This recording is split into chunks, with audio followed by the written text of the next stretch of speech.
Just gone midday. Can only mean one thing. What? It's just gone midday. I just told you. Oh, right. That's the one thing. That's the one thing it means. Hello, everybody, and welcome to the Friday edition of the Midday Show. Yes, the rumours about my death have been exaggerated. I am out of hospital as of late last night, and wanted to say hello. Wanted to let you know that I am finally on the road, please God, to recovery. And as I said to Phil, I've seen his work over the years, and I couldn't let him fly solo. So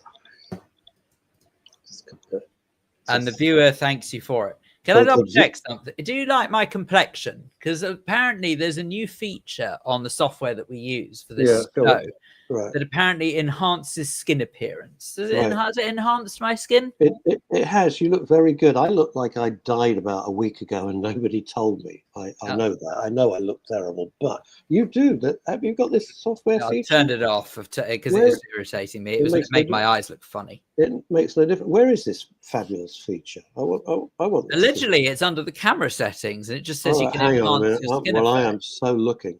Hang on. I'm going to make myself look better. Well, this is live at its finest, isn't it? I'm going to make myself look better. I'm telling you now. Oh, what did you turn the camera I don't know. off for? Oh Christ! I don't know. What's happened now? God knows. Well, there you go. We don't know. I don't know. Anyway, well, there you go.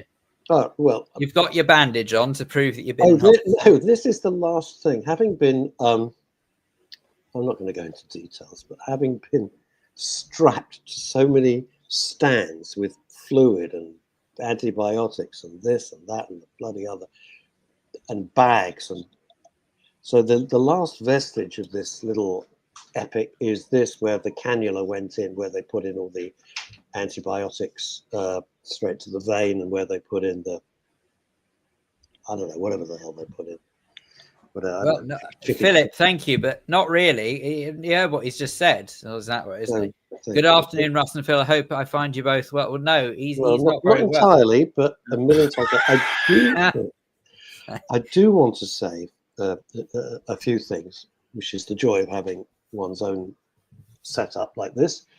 A huge thank you to everybody at Northwick Park Hospital. They were magnificent. That's very reassuring to hear. They were kind, they were professional, they were charming, they were efficient, they were lovely. And every time I thanked them, each nurse said to me, do you know, no one ever says thank you. And I said, and they kept saying thank you to me. And I said, I can't believe, no, I dealt with, over the 3 days of hospital, the operation, everything, I don't know how many nurses and anaesthetists and recovery teams and all the rest of it. Everybody was so lovely. When I thanked them, they were all astounded that I would take the time and trouble to say thank you. And I'm saying, look, I'm just lying here like a lump, nothing I can do. You know, without you, I'd be, well, I don't want to go where I'd be. And they were amazing. They were so nice. And when we left, they said, would you fill in an assessment form of our performance? I said, of course I would. And named the nurses particularly and thanked them. And you'd think I'd given them a pot of gold or something, that people just don't do that. And I was talking to the nurses who were just lovely, and they had to come in at one point because I really, say it that I wasn't well, minor understatement. Every 15 minutes throughout the night, they had to come in and take my blood pressure. Every 15 minutes, blood pressure, temperature, etc. In fact, I just found one of the heart monitors on me. It was still stuck on. Just took it off. You decided to keep it as a souvenir. It might be a good feature. I did. I'm having it framed. It might be borderline bionic. Oh, really? I had so much stuff being stuck. I was so wired up. Anyhow, that's not the point. And of course, I had a chance to speak to them and talk to them, and no one thanks them. No one says thank you. Why are we such a disgusting society? What? You know, these people are doing an amazing job, and especially the night team who work. You know, they work so hard. Imagine having to come and see me every 15 minutes for blood pressure and a temperature and everything else. I can't imagine you got much sleep that night. I can't sleep at all. I couldn't sleep. I mean, it's very difficult, and I was very, very tense because of certain things that were coming up that were pivotal to my future. No, to my future. Full stop. My future. Anyway, gang, that's enough. Linda Davis in San Pedro. Yeah, she's abroad. She's always been abroad. She's your mother, for God's sake. That's how you were born. San Pedro, Spain. It's nice. I love San Pedro. It used to be a lovely restaurant there called El Libro Amarillo, the Yellow Book, run by Robbie. I love Robbie. Yeah, I got your joke, by the way. Got your joke. Were all the cannulas in vain? Very, very, very good. See what he did there, Philip. That's Scotty. I remember. Could you read this? Would you mind? I remember, says Fat Scotty, and I am sorry, that's his name. Don't have a go at me. He insists on being called Scott Lyons. You know what? He insists on being called. We just call him Fat Scottish Bastard, Scotty Bastard. I remember finding a heart monitor still stuck on my chest when I got back from hospital. I thought it was a third nipple, and the youngest kept calling me Scaramanga, Man for the Golden Gun, Christopher Lee. Fabulous. Have you been done? Well, by this government, yeah, for the last year. Done? What? Did you make him sound like a pet that's been neutered? What do you mean? Have I been done? I didn't go in to be. You had my bollocks cut off. Have I had my operation? Yes. Well, that's just nuts. I went on Tuesday. When did I go in? I went in on Tuesday. I had the operation. The most amazing thing you'll love this, because Phil and I back in the day would go out enjoying a tipple or two. So Phil, I remember that. I haven't. We used to be fun. We used to be. I used to be fun. I haven't had a drink in many weeks. No alcohol for weeks, and no coffee for weeks. Gracious. Not allowed at all. And do I feel any better? No. Do I feel any different? Not at all. It's a weird thing. Anyway, it's a weird thing. Actually, if anything, you feel more unwell. Well, I couldn't feel any more unwell than I was actually feeling. Anyway, here's the thing. So you go down, they wheel you down, where you feel so vulnerable. You know, they take your bed and they're wheeling you through the hospital corridors and in the lifts, and you know you're going to be operated on. You're praying you're going to come out the other side. And I saw the anaesthetist, a fabulous anaesthetist called Abby, and we discussed what type of anesthetic I was going to have, and I decided on various things. And she said, "We've got a new one. It's like you've been drinking, but it's not like you're drinking." So I said, "Hey, that's the one for me, Abby. I'll take that anesthetic." So you're lying there, and she's chatting away, and you're before you go into the op. And she said, "Russell, how you feeling?" And my reply was, as I was drifting, I said, "Abby, I'm 3 martinis in." That's how I felt. I was 3 martinis in. It's the last thing I remember. And then 4 hours later, I came round. Wow. That's all I knew. Didn't know anything about it. Anyway, I'll be recouped. There's a lot of things I would like to talk about if we can. So, and I know, I think with most of these things, Phil, you probably agree. And I'm being careful because we live in a society now where free speech, without doubt, has been curtailed.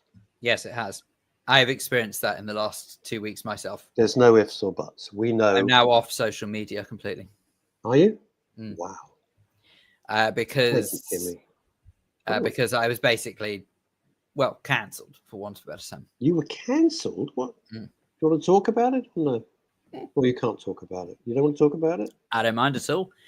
Very simply, I put a comment on social media that was a play on words, and I don't sort of see much of a need on a platform like this to repeat it. No, don't. All right, don't repeat it. Only it's not because I don't stand by what I said, because I absolutely do. Because you're a very principled man. It's not really worth anyone trying to weaponize this against me, as well as a social media post, which they did try and do. So in the last week and a half, I have been hurled before HR. What? Oh, you've heard. I have also been told that I should apologize for any offense that a comment I made caused. And if I tell you, right, I know that this is making it sound worse than it is, because really the way I've been treated is actually worse than it was. But if I tell you that the comment was so flippant and genuinely so stupid, if I promise you all I was doing was mocking food, and that is not an exaggeration. I'm sorry, what? You heard. So mocking food, not an exaggeration. That is what has ultimately caused me to have seriously a very troubled. I know it's not quite as rough as you've had, or indeed other people we know, but last week was incredibly challenging. I'm so sorry. So no, it's pathetic, but it's whatever. It's done. Are you out of the woods? Are you on disciplinary? I guess so, yeah. I mean, let me put it this way. I've drawn a line under it and told them that's it. Enough. Done. Move on. Whether or not there'll be others who try and bring it up again, I don't know. That remains to be seen. I don't think so that they will do, but because now I've got actually a good understanding of who it was, and I think it's someone who's just got a bit of a vendetta, because I basically wouldn't let them work on something. It's all very complicated. But I think that I do know who it is, and now that that's the case, I'm not as worried. But I have to say that it actually has done me a bit of a favor in some weird way, because it's actually made me realize who in the work environment has got my back, truly, because I've seen a lot of people have got my back with this. I've also seen who hasn't, believe me, and they're marked. Well, I've also done never forget and never forgive. Oh no, totally. And then the other thing as well. Life. Yeah, but I have to tell you the other thing as well, which is really where it's done me a favor, is that it's actually forced me into coming off of social media, which I've been toying with for a very, very long time. I don't like social media. I don't like what it has done to the world we live in. I don't like how people get their so-called information from it. It's not information at all. It is basically a load of nonsense. Most of it is nonsense. I'm going to take and every single time you go on to social media, don't forget you're making someone else who is already a billionaire very much richer. And I don't, honestly, I'm done with it. So so you come off Twitter, you come off everything. Facebook? Yeah, everything. Gone. History. Wow. The only thing I'm still on is LinkedIn. Phil, but that's it means they've won. That means no, it doesn't. I'll tell you why it doesn't. No, I agree that you could interpret it like that, but I tell you why it doesn't is because I've won, because now they'll never be able to weaponize anything else that I ever say or do again, because it will be said to those who mean something, and that's it. Done. Kind of yes, kind of no. I disagree on one thing. I have not trusted MSM, the mainstream media, for years now. I think they are, oh my God, coming in from Paris, coming in from Gay Paris. Colin, hi, Colin. Oh, I'm so pleased. How lovely to see you, Colin. Well, it's never that lovely to see you, Colin. I'm absolutely honest with you, but don't stop me if I've told you this before. Colin Vane's one of my absolute dearest, best pals in the world, and just a fantastic guy. And produced some of your favorite films as well as a film producer, and just a wonderful man. And the lady who started everything for me, for my celebrant journey, the wonderful Jacqueline Kale, founder of the Celebrant Circle. Jacqueline, how lovely to see you. Thank you, darling. Without Jacqueline, I wouldn't be where I am today in terms of a celebrant. She and her business partner, Shalai from Birmingham, they changed my life. That's all I got to say about that. I don't trust the mainstream media whatsoever. All right. And Phil, so this is very interesting, because Colin, who is a mighty brain box with most things, not everything, but most things. I'm with Phil on this one, by the way. Yeah. Honestly, I don't make any political statements on social media. I do. Honestly, this is what was so stupid. It wasn't political. Of all the political things I have said, it was a comment about food. Yes. I'm not asking you what it is, because we're going to kick up that hornet's nest again. Well, I tell you what I can tell you. It was a comment about curry. Okay. Oh, gee. Oh, well. See where you're going. Can't do that. So there you are. I don't think I need to say any more than that. Although I will say one thing though. Hang on, stop. If only it was a comment about latkes or salt beef or gefilte fish. That's okay. That's fine. Curry. No. So I have to tell you though that actually having conversed with colleagues who are of Indian heritage about comment, they found it nothing but hilarious, and they can't understand why I'm being treated like this. That's the God's honest truth. People take offence on behalf of other people. This is the big difference. My difference is this: I go on X and I never rant and rave. I do little comments about. I don't want the police at my door, and that's what's happened under Starmer's government. No ifs or buts. And to be honest, that's actually one of the other reasons why I'm quite pleased to be off. Yeah, they can arrest you for absolutely bloody anything these days. Obviously, it's disgusting, and this nation will not forget what they've done. And when they're finally thrown out of office and they are consigned to the dustbin of history, they will find out how this country feels about it. Anyway, not the point. So I keep it light, but I get the news. I get the real news, the photos that the BBC will not show you, the footage that the mainstream media, Sky News, BBC, Channel 4, they won't show you this. Presumably you've taken it down, or you're off social media so they can't find it. I'm just off, so it's done. No, the comment was removed, but yeah, it's done. Whatever. Well, you are the Lucy Connolly of London. Jeez. Well, I'm going to level with you. Part of my decision was based off of what happened. Of course it is. Yeah, but do you understand, Phil? I'm not preaching to you. I would never do that because I admire you. But you understand how they've manipulated and how they've won. The very fact, let me finish. The very fact that you, as a seasoned professional broadcaster who is always professional in every utterance that you make, in the back of your mind going, well, Lucy Connolly put up a comment, wasn't a clever comment. She took it down. She apologized. She took it down straight away.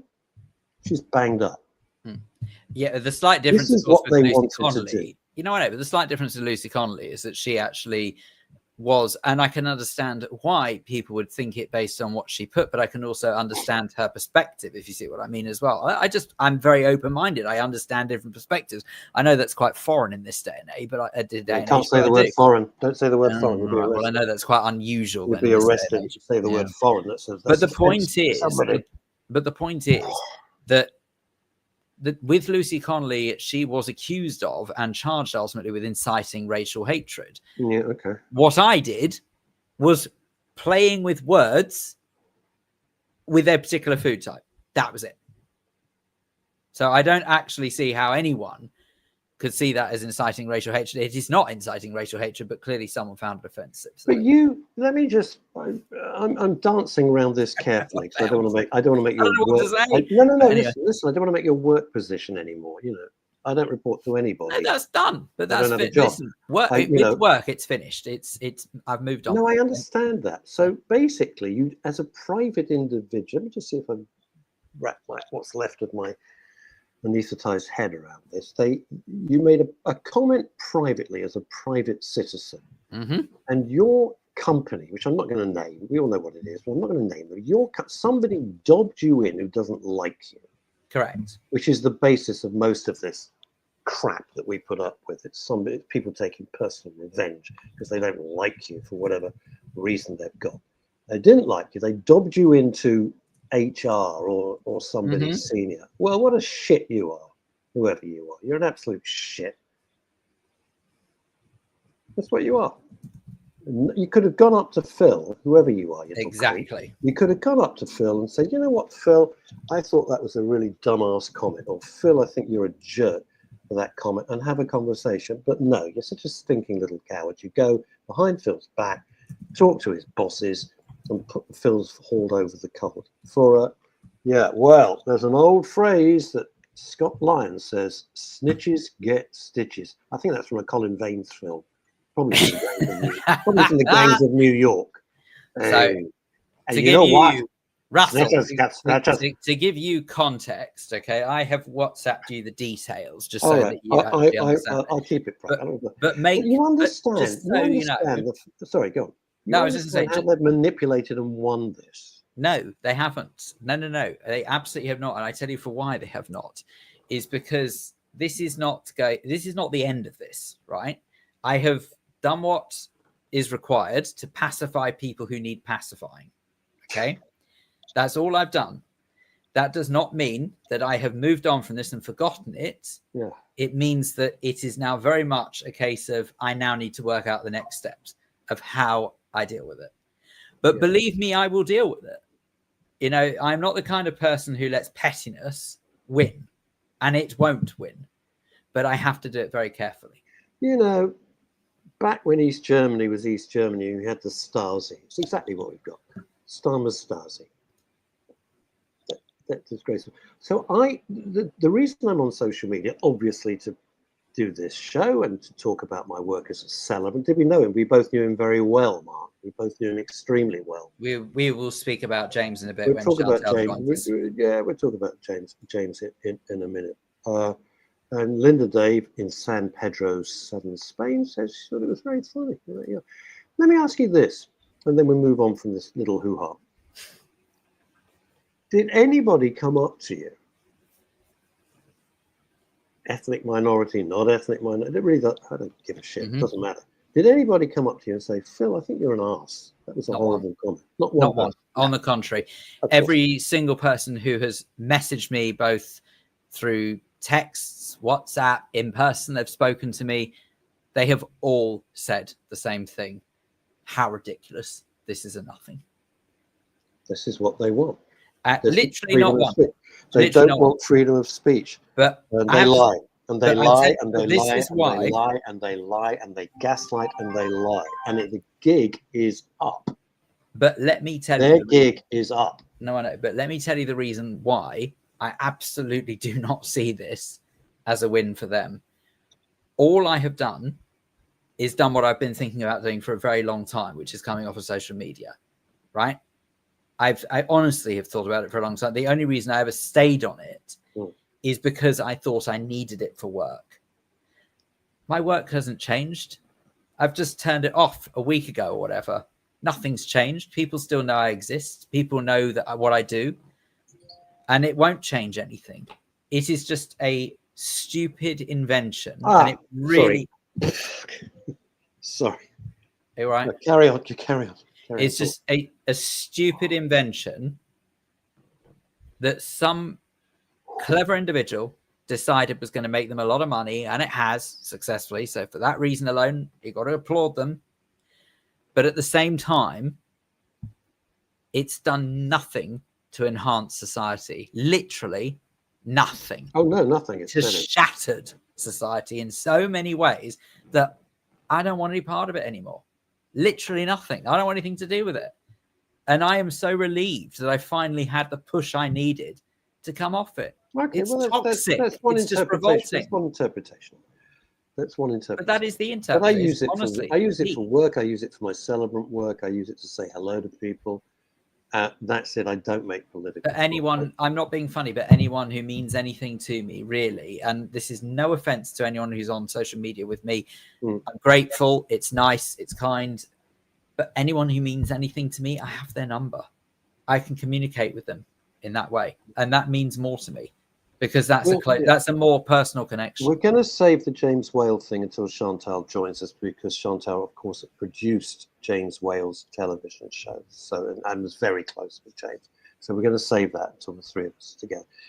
You know, certain things have happened this week, apart from hospital, obviously, but you know that it's a complete admission of utter failure when a major store puts out purple lines outside their store to say, be careful of your phone. I've never seen anything so pathetic and so indicative of where the bloody hell we are in this world.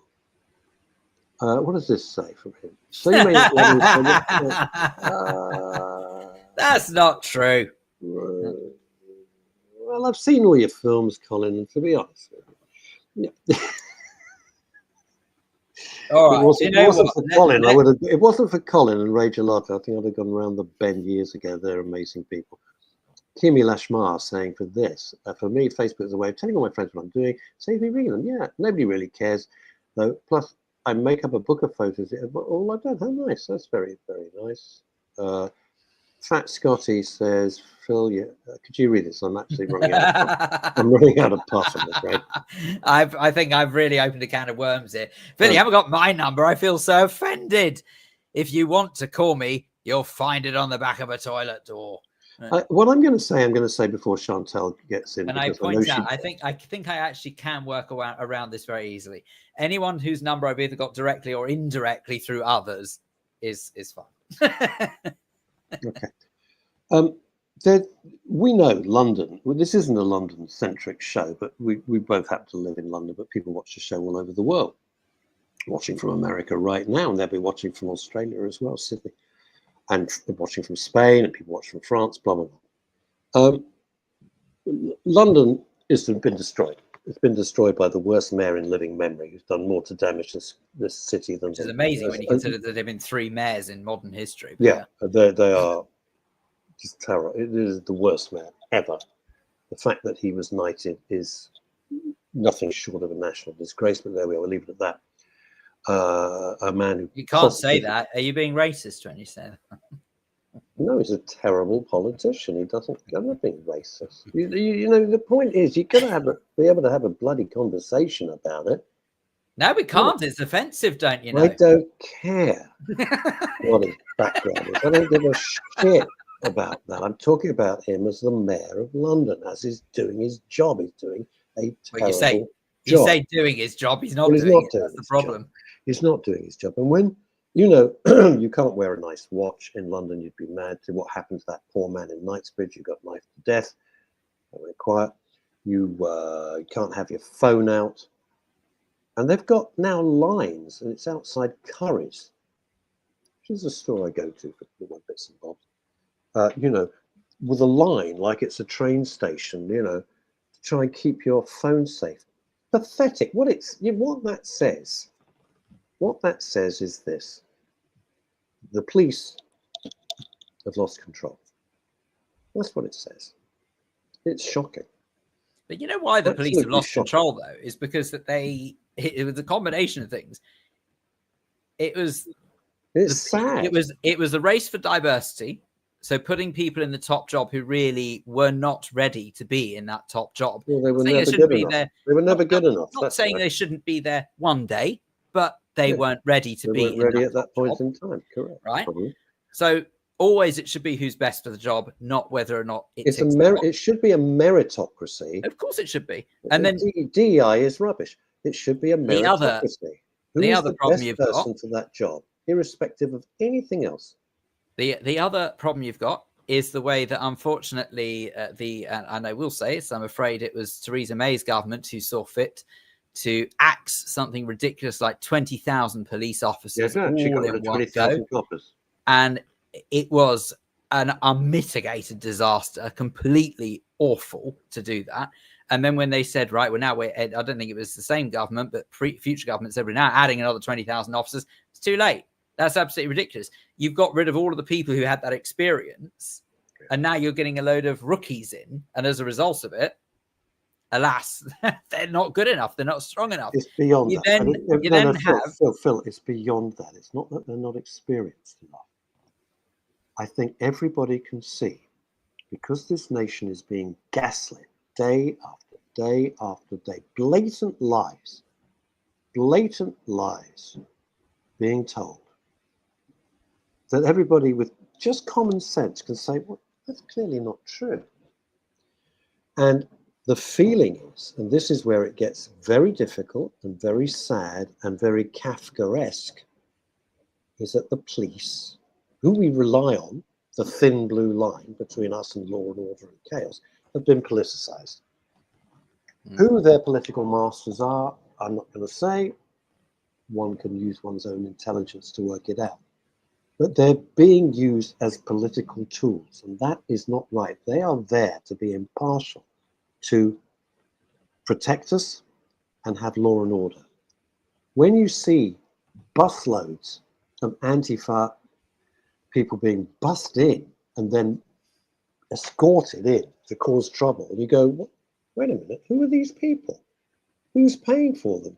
Who paid for all these placards and posters already pre-printed? Why are they all masked up? Who are they? And when you see mums and dads, boys and girls, grandmas and grandpas being disgustingly labelled as far right, you know it's over. And this is my prediction. I genuinely don't believe it's over. I believe it's... Oh, no, because I think this is the next stage is this. The next stage is this. And of course, the BBC, Sky News, Channel 4 will not show the level of these protests. They won't show that they're peaceful until the troublemakers are bussed in. Professional troublemakers, you know that, masked up, hoodies on. I've said for many, for many years on this show that nature abhors a vacuum. And if the average man and woman, grandma and grandpa, do not feel safe, they will have to protect themselves. If they feel that the police will come and arrest them instead of the perpetrators, and that is not a situation you want. The last thing you want are vigilantes. That's the last thing you want. But there is a medium course where I think mums and dads will be patrolling to keep the children safe. And I think that's the next step. I am not advocating that. I am saying what I think will naturally evolve. I'm not advocating it. I'll just quickly catch up with some of the messages before Chantal joins us. But Fat Scotty says, Sadiq Khan is a national disgrace as the mayor of our capital city.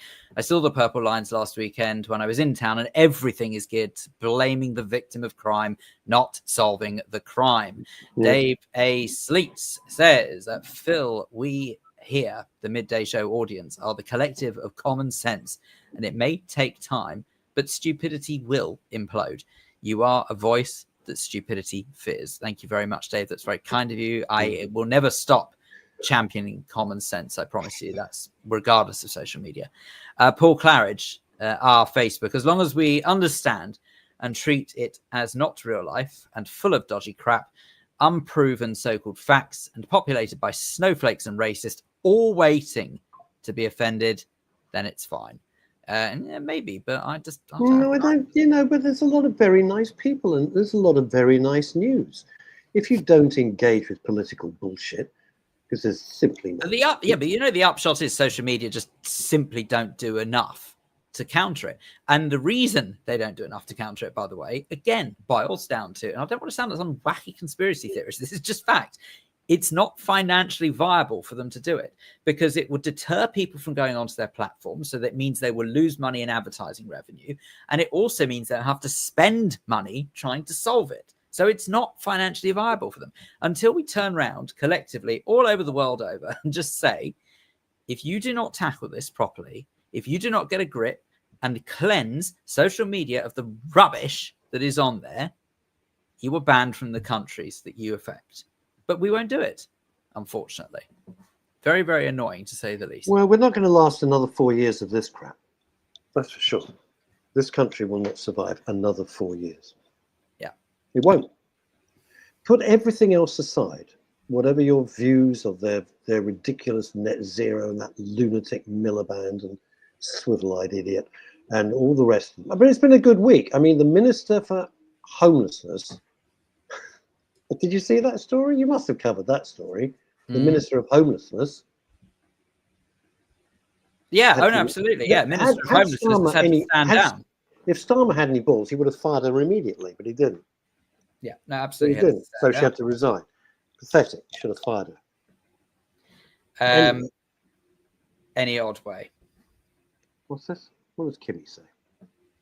It's like that joke about the man who phoned the police to say someone was trying to break in and they said they had no available officers. So he rang back and said, it's okay, I've just shot them.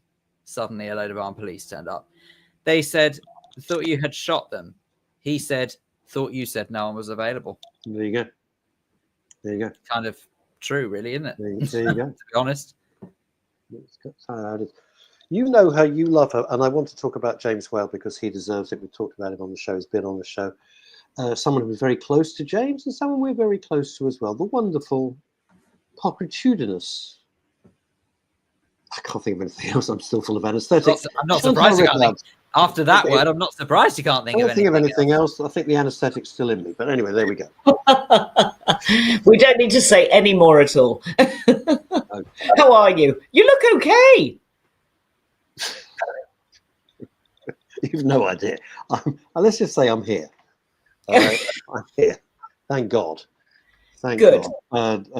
Yeah, it's been the roughest period I've had in a very, very long time, and I do never, ever, ever wish to repeat any of the last few months, and certainly none of the last few weeks. But it's been rough. There we are. More importantly, how are you? You back from Welsh Wales? No, I'm still in Welsh Wales. You're still in Welsh? Still in Welsh Wales, in my sailing kit, ready to go out sailing this afternoon on another race. We're not doing terribly well. Your sailing kit, what, have you got inflatable underwear or something? I have. I've got my sailing shoes on and my shorts on and my stripy top. So I'm feeling very naval and I'm off to the sea. You are looking remarkably nautical. Nautical, not naval. And look. Yeah. I've got to warn everybody, she's not in Sydney, Australia. She's in Hampshire. Indeed. She is. And are you hooking up with her later at some point? I certainly am, next week when I shall be back from Welsh Wales. Okay. So that'll be lovely. Absolutely lovely. So we've got one less listener in Australia, but one more listener in Hampshire today. Hampshire, where hurricanes hardly happen. Indeed. Let's talk, because you were so close with him, about the great James Whale, who departed this week. He did. Not unexpectedly, but he departed, and it was sad. Yeah.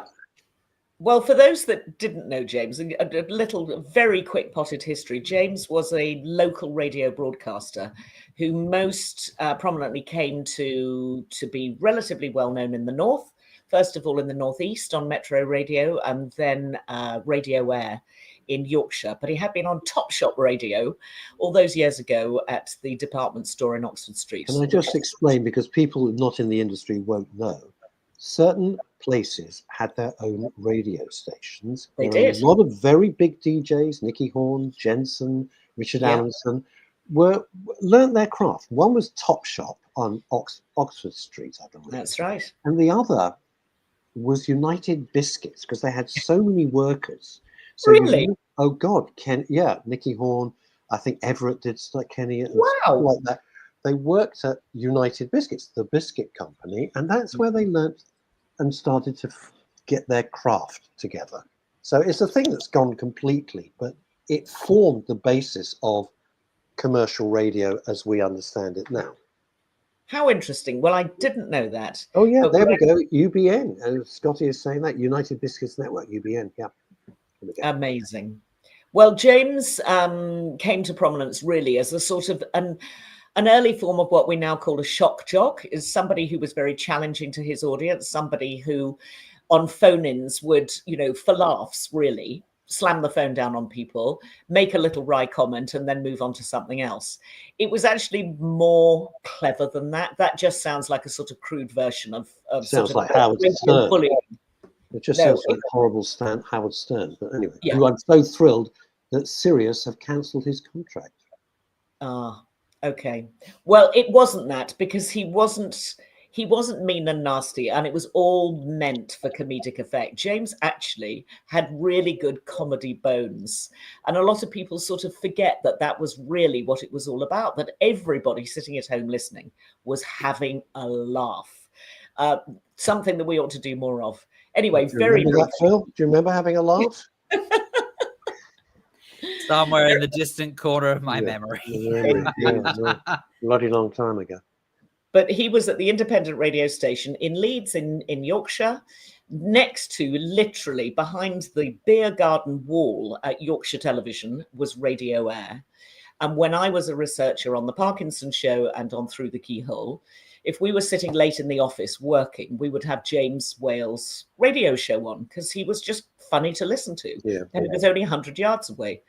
And then, in fact, the wife of the producer of Through the Keyhole, I think it was her, suggested that actually we should take cameras into James Whale's radio show and turn it into television. And in fact, a lot of broadcasters and a lot of tributes this week have sort of forgotten about James's television career, because that's really what made him famous. And can I just jump in and say one thing which people again forget? It had never been done before. No. Everybody takes the fact that there are cameras in radio studios, where talked radio or, you know, any of these things. You just take it for granted. It has never, ever been done. Yeah, so but late night television. Late night live television didn't exist. I mean, after Newsnight, there was no such thing as late night live television. So we sort of created the genre by accident. I mean, I don't think we thought we were groundbreaking. I'm really sorry to do this, but I need to jump out for 2 seconds. I will return. I'm sorry. Off you go. HR have just phoned him again. Are they after him again? They didn't like his shirt. They didn't like his shirt. They thought his shirt was racist. The buttons on his shirt are obviously racist. No, I'm sorry to hear that. Everybody's having a bad week. But anyway, let's try. No, I want to say something. What the surgeons have managed to do has turned a horrifically and very frightening week into a life-changing week. So I can't thank them enough. You know, the surgeon, the brilliant surgeon Jeremy, and the wonderful staff and the anaesthetists, they've changed my life, and I can't thank them enough. Well, congrats to them, because we don't give enough shout-outs for these clever people. Did you hear me say? You probably didn't at the beginning when I thanked all the nurses every time they came in. They were astonished that no one ever says thank you. And of course, I didn't hear you say that. That's shocking. I got to talk to them, and I'm lying there. I'm at their mercy. I'm strapped up to tubes and wires, and I can't move. I got bags and whatever. And they were, every single one was so lovely and so kind and so caring. Good. There are good and kind people in the world. We have to remember that. Professional. And when I thanked them, they just were astonished. Anyway, back to James. So back to James. So in 1980, I think it was 88, we took television cameras literally 100 yards from Yorkshire Television into Radio Air, set up on a Friday night at 1 o'clock in the morning. We must have all been insane, frankly. It was a pretty young team. But you're young. It's fun. It's exciting, you know. It was tremendous. Changing the world. It's great. Yeah. And all we did, literally, I think actually to start with, it was only 2 cameras, because as you know, most radio studios are tiny. They're little boxes. Yeah.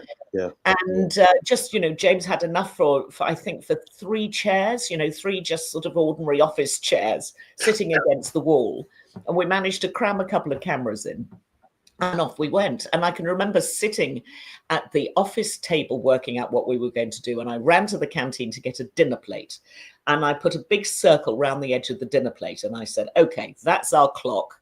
How are we going to cut this show up? What are we going to put in it? And I sat there with a pencil working out what we were going to do around the clock of 1 hour from 1 o'clock until 2 o'clock in the morning. And it was tremendous fun. I worked on it on and off for 4 years. It started out just on Yorkshire Telly, and then about 2 weeks later, we went on to Granada Telly, again in the north. And then the posh people in London suddenly went, oh, hang on a second, those northern folk are up to something. Suddenly people seem to be watching telly at 1 o'clock in the morning. So we then, about 3 or 4 weeks in, we ended up on ITV across. That's incredible. That is incredible. What a trajectory in 3 weeks. Wow. It was absolutely astonishing. And I have to say, that's actually one of the reasons why I miss regional television. It's just because that kind of thing won't happen now. It could never happen again, because the problem you've got is that it's just too narrow-minded. They just think, well, let's get all the advertising revenue from all the different regions, and let's just put programs that we say go out there. And it completely defeats the object of, funnily enough, independent television. Well, it's the same thing, and I won't go on to it, because Fat Scotty and I, we talk about it for 7 hours, how they destroyed local radio. Deliberately. Definitely. Quite deliberately, of course. But there we go. So anyway, now 3 weeks in from this silly little idea with a dinner plate and a pencil, you're now on national television. And then the stakes went up a bit, although the budgets didn't. But we realized that we were getting an audience. People adored James. They loved following along. And because it was like, there was no delay, we were sort of living on the edge of our seats, just hoping that the audience were coming with us. And indeed they were. And we ended up, I think, getting an audience of 2 million people at 1 o'clock in the morning. And it just created a whole of sort of you have to understand, if you're not in the media, you go, well, 2 million. Walkham and Wise used to get 28 million. 2 million now. People would kill. Producers would kill to get 2 million viewers of their crappy little shows. Yeah.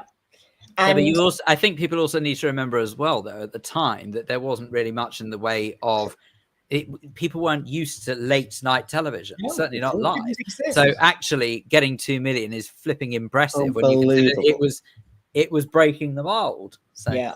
And originally we were phoning bands saying, will you come on the show? And they were going to be ridiculous. We're not driving all the way to Leeds for 50 quid. I think we gave them 50 quid to be on the show.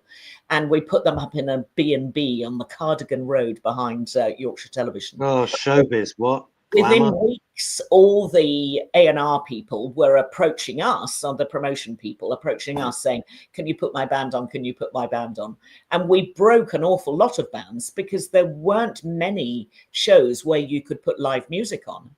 So, or videos, videos were still quite new then. I mean, it was so exciting, and we were making it up as we went along. Thank God there was there was no Me Too in those days. And James had a little bit of sexism around the edges. And I was the only female producer on the show. But it was meant in a light-hearted way. The banter was fantastic.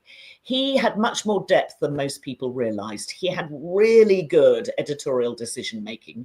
He knew when he was about to go too far. He generally stepped back from that point. I know he made a couple of mistakes later on as Ofcom took a stranglehold over certain comments that he made.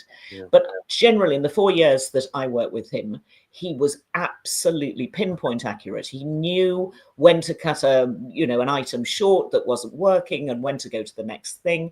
He was dyslexic, so it was quite difficult to explain lots of stories to him, in written form. So we'd sort of talk him through it. He would absorb the information incredibly quickly. We did a lot of location filming. So we'd set up the premise for the show the week before. We'd go out and do 3 or 4 VTs, videotape little stories, and we'd play those into the show. And then we'd get guests from all over the country to come in and just join in the fun. And then in the middle of all of this, there'd be phone calls from the public. Those were all live. None of them were pre-arranged. Wow. And James would just run with it. And we would come off an hour later, sort of sweating buckets, thinking that was really good entertainment. And it was really good entertainment. There's a question here from Fat Scotty aimed at you, and I have no idea what the answer is. Can you refer to that, Chantal? To say that again, Russ, I just missed what you said. Can you answer Fat Scotty's question, which I put up on the screen? I can't see the question. Oh, Chantal. So Chantal, didn't IBA have a massive bee in their bonnet until Thames/LWT took JWRS and the revenue exploded? Then it became acceptable. James transformed perception of IBA, TV stations and audiences. I don't remember the politics, to be honest. It's a good question, but it all happened very quickly and sort of rather automatically. And I don't think people were that worried, because actually most of the good folk down at the IBA, the Independent Broadcasting Authority, were fast asleep and were not paying attention, literally. So we did pretty well. We did blot our copybook with Channel 4. I remember we purloined a piece of their footage because a week after we did an item on our show, they did exactly the same thing on The Last Resort, which was the show that Jonathan Ross did. Yeah. And we then snipped that out that night and said, look at Channel 4 and look at The Last Resort, and they've got lots and lots and lots of money to make their shows. They're just copying what we did. And Channel 4 went bonkers. And then I think I seem to remember that James sent one of his late night entertainment packs, which I will explain, to the head of entertainment at Channel 4 with a rather sort of mealy-mouthed apology. And the late night entertainment packs were flavoured condoms with the James Whale radio show on the box. Did not go down well, especially because the head of entertainment was a woman. Oh, God. Whoops. You sure the Me Too movement didn't exist at that time? Well, it didn't, no, because we thought we could get away with that stuff at that stage. You know, all the girls that we had a raft of young ladies in studio, all dressed as the Robert Palmer girls. And at the time, we just thought, fine, go with it. Most of the people are going to be, you know, blokes in their rooms at 1 o'clock in the morning, sort of face down in a cold curry with an empty six-pack by their side. Don't say curry. Oh, God. Do you mind? You know, the one thing, though, that will always stand out for me. Be coming to Wales now. The one thing that will always just stand out for me is that sort of the first time I met James, obviously he didn't really know who I was. I certainly knew who he was, though. And went about introducing, explained to her what I did for talk radio as it was then. And it was very pleasant enough. But then ever since that one moment, he's like he knew me forever. Aww. Always humble, always friendly, always down to earth, just always willing to treat someone like he'd known them forever. And we know that there aren't many people who do that. Somebody else like that was Steve Wright. Steve good. Wright was really like that. If you went up to Steve and spoke to him, as Phil has beautifully said, humble, modest, friendly, quiet, you know, proper people like James are proper people. Not and James didn't live. James didn't live a big showbiz life. You know, he wasn't at the opening of an envelope. He had quite a modest home.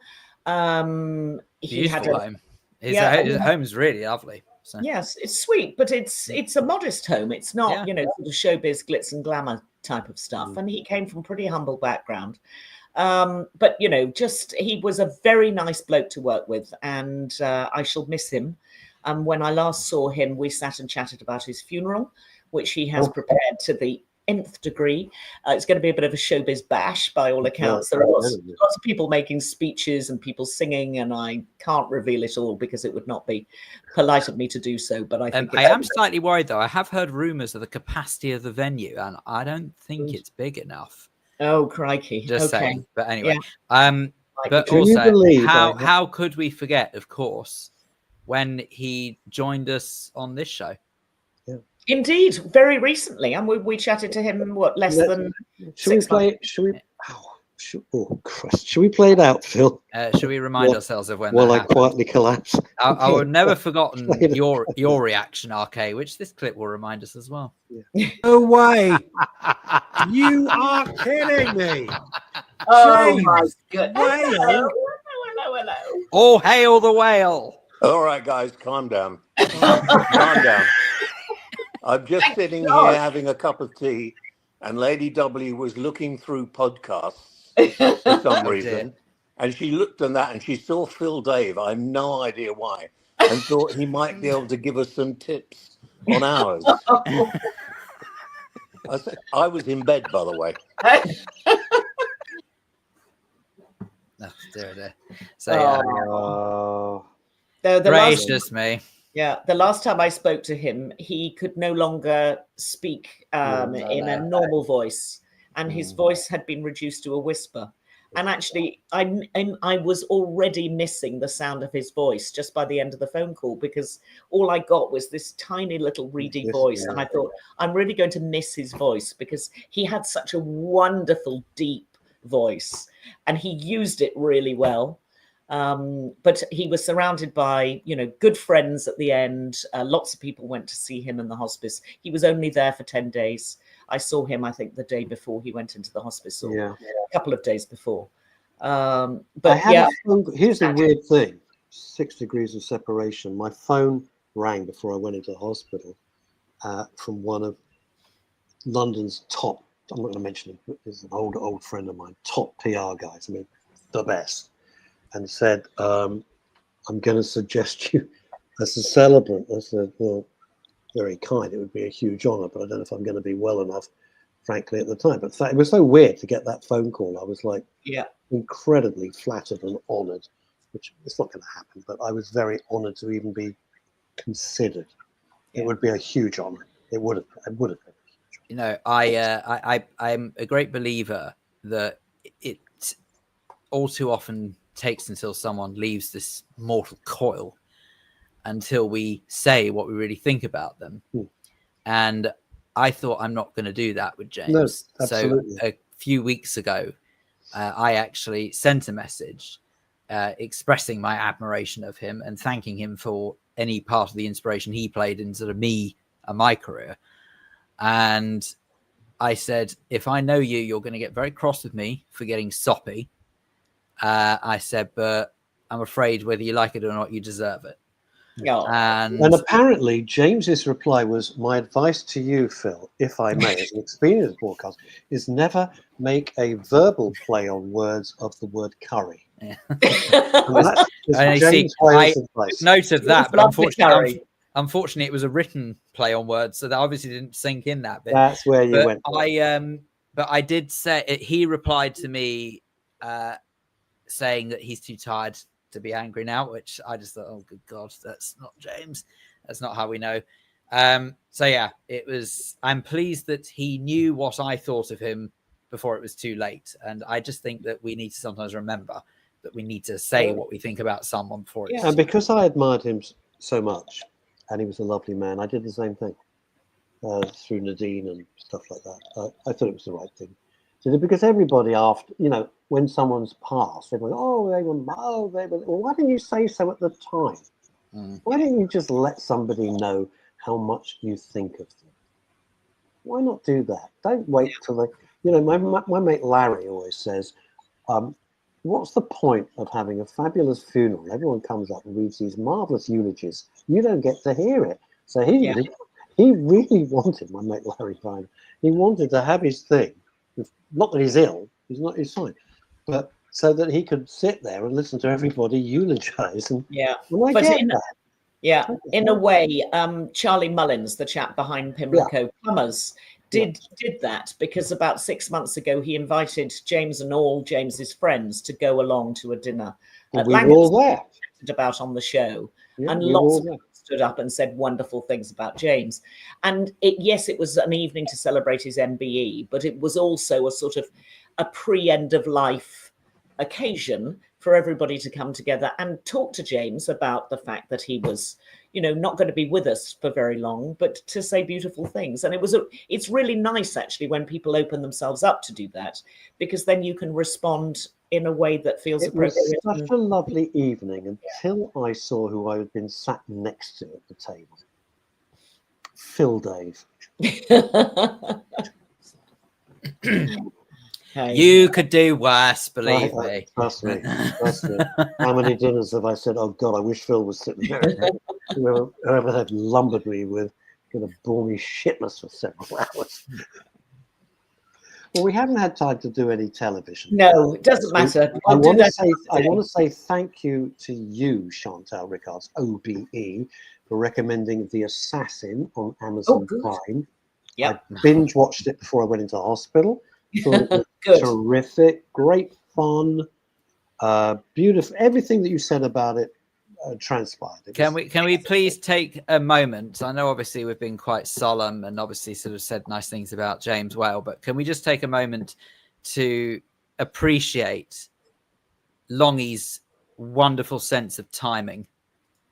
12:58 to sign on and say greetings. Who's that? Oh, Neil Long. Yeah, well, he's known as the late Neil Long. He's known as the late Neil Long. He might be in another country and just forgot which time it was. He's not in another country. He's near the Tolworth Tower, for Christ's sake. He's off the A3. Neil Long, one of the nicest people you could ever wish to meet, and a very talented guy. Very talented. He's a talented guy. Watching Genius, and this sums up Neil Long's opinion of everybody. Watching Genius at work, and bugger off. We love you too, don't worry. So he's a lovely. He's such a nice. New Mulder is in a different dimension. Yeah. I need to. You've got to go out, but take comfort in knowing that I will be spending the rest of my afternoon bored to tears. So, and I know what you're doing, and trust me, you will be. Adieu, one and all. Weekend. See you, Phil. Bless him. And his mum is in San Pedro, Spain, presumably with Ray, his dad. I know. And in fact, when you said San Pedro, I thought, no, you're pronouncing that incorrectly, because in California, it's San Pedro. And then I realized you were talking about Spain, not California. But there we are. In California, sadly, it's probably San Pedro. Bunch of jerks. You couldn't make it up. You could not make this crap. You look at too wild. Is it me? Do you look at this world and you go, have I gone mad? Or it's just insane. Yeah. No, I don't think I've gone mad. I think everybody else has gone mad. And that's how I would like to continue in my own little state of my personal madness. Yeah. Which is anyway, here's a threat from Sydney, Australia, now in Hampshire. Bye for now. Walking forward to catching up, Chantal. So when you're sailing, you'll see a boat with a big Australian flag coming along. It'll be somebody rowing very quickly. It'll be Michelle Vaughan. Wait for me.